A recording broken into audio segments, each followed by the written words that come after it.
Mas tu sabe o que é, Nay? As pessoas, elas estão vendo o podcast acontecer hoje e aí elas estão muito focadas no vídeo. Sim. Mas o podcast, na sua concepção, ele é rádio. Uhum. Ele é um bate-papo, ele é um momento de interação entre aqueles que estão cercando uma mesa no microfone e tal. Então, a gente tem essa...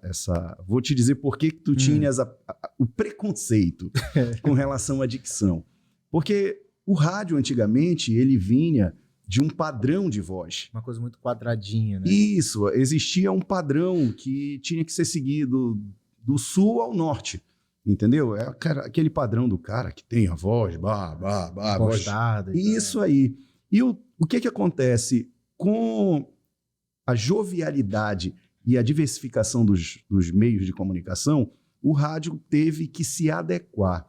E aí, normalmente, eu não sei se tu acompanhou essa história da transformação das mídias, o cara que tem esse padrão de voz, via de regra, ele não tem a figura bonita. Sim. Papai é uma... Eu vou te falando logo. Papai é uma... Quando tu ouve aquela voz poderosa e tu pensa assim... Porque o rádio mexe com a tua imaginação, né? Sim, sim. E a televisão não, ela te prende pelo contexto da voz, do que a pessoa está vendo, do que está sendo passado. Então, quando tu começas a imaginar, tu pode dizer pro cara que está lá na casa dele pelo rádio o seguinte: olha, nós recebemos a pizza aqui, a pizza é grande, a pizza tem queijo derretido, a azeitona. Tudo, né? Tu começa a descrever, cara, pode ser a pizza mais feia do mundo. Mas tu sabe o que vai acontecer? Ele vai pensar na melhor coisa que tu tá descrevendo. O queijo mais derretido que ele vai ver na mente dele é o queijo que ele imaginou, né? E a televisão não tem essa parada. E hoje o rádio, ele por precisar ser mais dinâmico, ele não focou especificamente nos padrões de voz. Entendeu? Porque hoje tu tem muita segmentação no meio de comunicação. E eu sempre digo pro Riva, lá de Capanema, que tem um podcast lá na cidade, ele dizia para mim: poxa, cara, eu tenho uma vontade. O que tu falaste aqui, parece que eu vi ele aqui na minha frente. Poxa, cara, eu queria fazer rádio, eu queria apresentar o podcast, porque ele criou o podcast para os outros apresentar e o sonho era dele. No caso, ele é só o dono, praticamente. Não, agora ele depois que eu conversei com ele criou coragem e foi para frente. Porque ele tinha esse preconceito. Não, a minha dicção. Cara, a comunicação é o seguinte, ela não mudou desde que foi criada. O receptor e o emissor têm que se fazer entender. Se eu falar e tu entender, tu falar e eu entender, a comunicação existe. Então não tem esse papo do processo, da forma. Isso tudo é preciosismo que a gente faz para excluir certas pessoas. Então, hoje tu diz, poxa, apesar eu já tenho alguns anos aí no rádio e tal, ainda não me acostumei. Cara, mas presta atenção de como tu era no início e de como tu é agora. Tu já entendeu o principal, que tu não pode deixar quem tá te ouvindo sem ter intercomunicação, que é as brechas que a gente ouve no rádio, né?